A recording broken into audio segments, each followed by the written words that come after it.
বাংলাদেশের সাবেক প্রধানমন্ত্রী ও বাংলাদেশ জাতীয়তাবাদী দলের চেয়ারপারসন বেগম খালেদা জিয়া আর নেই। দীর্ঘদিনের অসুস্থতা ও জীবনের বহু চড়াই-উতরাই পেরিয়ে দেশের প্রথম নারী এবং ৩ বারের প্রধানমন্ত্রী আপসহীন নেত্রী বেগম খালেদা জিয়া শেষ নিঃশ্বাস ত্যাগ করেছেন। মৃত্যুকালে তার বয়স ছিল ৮০ বছর। তার প্রয়াণের মধ্য দিয়ে শুধু একটি রাজনৈতিক অধ্যায়ের সমাপ্তিই নয়, থেমে গেল বাংলাদেশের ইতিহাসের এক দীর্ঘ, ঝড়ঝাপটা ও সংগ্রামে ভরা পথচলা। প্রিয় নেত্রীকে হারিয়ে শোকে স্তব্ধ তার দল ও কোটি কোটি অনুসারী। টেকনাফ থেকে তেঁতুলিয়া পর্যন্ত নেমে এসেছে শোকের ছায়া। সাধারণ একজন গৃহবধূ থেকে কালক্রমে তিনি হয়ে উঠেছিলেন কোটি মানুষের আস্থার প্রতীক। ১৯৮১ সালে সাবেক রাষ্ট্রপতি জিয়াউর রহমানের নির্মম হত্যাকাণ্ডের পর দিশেহারা ও বিপর্যস্ত বিএনপির হাল শক্ত হাতে ধরেন খালেদা জিয়া। দীর্ঘ ৯ বছরের স্বৈরাচার বিরোধী আন্দোলনে রাজপথে আপসহীন নেতৃত্ব দিয়ে তিনি আবির্ভূত হন বাংলাদেশের প্রথম নারী প্রধানমন্ত্রী হিসেবে।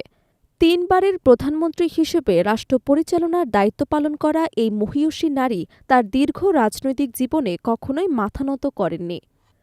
গণতন্ত্র পুনরুদ্ধারের সংগ্রামে তার ভূমিকা তাকে ইতিহাসের এক অন্যান্য উচ্চতায় আসীন করেছে। ক্ষমতার মসনদ থেকে কারাগারের নির্জন প্রকোষ্ঠ, জীবনের প্রতিটি পাকে তিনি ছিলেন ধীর, স্থির এবং অবিচল। রাজনীতি ও ক্ষমতার আড়ালে বেগম খালেদা জিয়ার ব্যক্তিগত জীবন ছিল গভীর বেদনা এবং ত্যাগে ভরা। ১৯৮১ সালে স্বামী জিয়াউর রহমানের মৃত্যুর পর ২ সন্তান তারেক রহমান এবং আরাফাত রহমান কোকোকে আঁকড়ে ধরেই তিনি বেঁচে থাকার শক্তি খুঁজে নেন। তবে নিয়তির নির্মম পরিহাসে ছোট ছেলে কোকো অকালেই মারা যান এবং বড় ছেলে তারেক রহমান দীর্ঘদিন প্রবাসে অবস্থান করেন।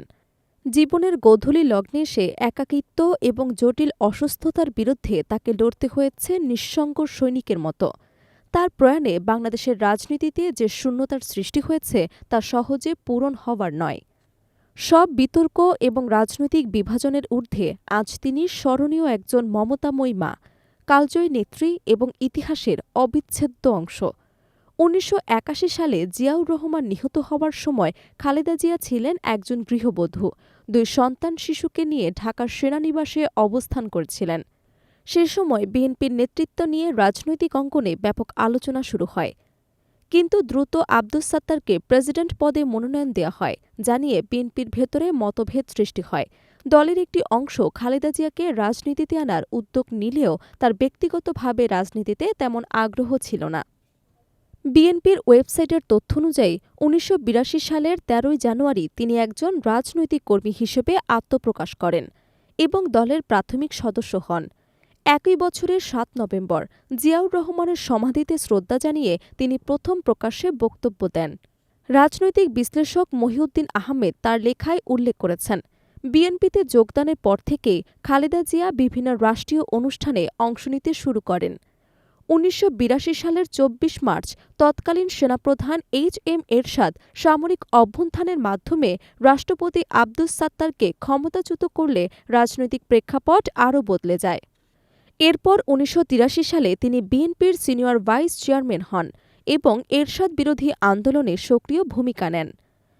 ১৯৮৪ সালের ১০ মে তিনি আনুষ্ঠানিকভাবে বিএনপির চেয়ারপারসন নির্বাচিত হন। জেনারেল এরশাদের পতনের পর ১৯৯১ সালের নির্বাচনে বিএনপি জয়লাভ করে এবং রাজনীতিতে আসার মাত্র ১ দশকের মধ্যেই প্রধানমন্ত্রী হন বেগম খালেদা জিয়া। তার শাসনামল ১৯৯১ থেকে ১৯৯৬ এবং ২০০১ থেকে ২০০৬ সাল, এই ২ পর্বে বিভক্ত বলে মনে করেন রাজনৈতিক বিশ্লেষকরা। ২০০৮ সালের নির্বাচনে বিএনপির ভরাডুবির পরও তিনি বিরোধী রাজনীতির কেন্দ্রীয় মুখ হিসেবেই থেকে যান।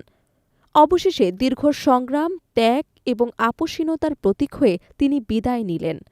রেখে গেলেন ভালোবাসার বাংলাদেশের রাজনীতির এক অবিস্মরণীয় অধ্যায়। মহান আল্লাহ তাআলা তাকে জান্নাতবাসী করুন, এই প্রার্থনায় আজ অশ্রুসিক্ত পুরো জাতি।